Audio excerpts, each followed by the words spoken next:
It's important to wash your hands regularly with soap and water, or to use hand sanitizer, because it's very easy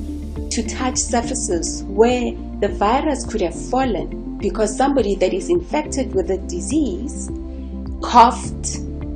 and spread droplets into those surfaces. So when you touch those surfaces with your hands, and then you touch your mouth, your nose, your eyes,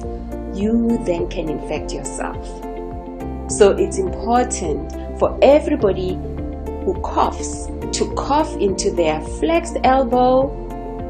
cough into a tissue or sneeze into a tissue, and then throw it away.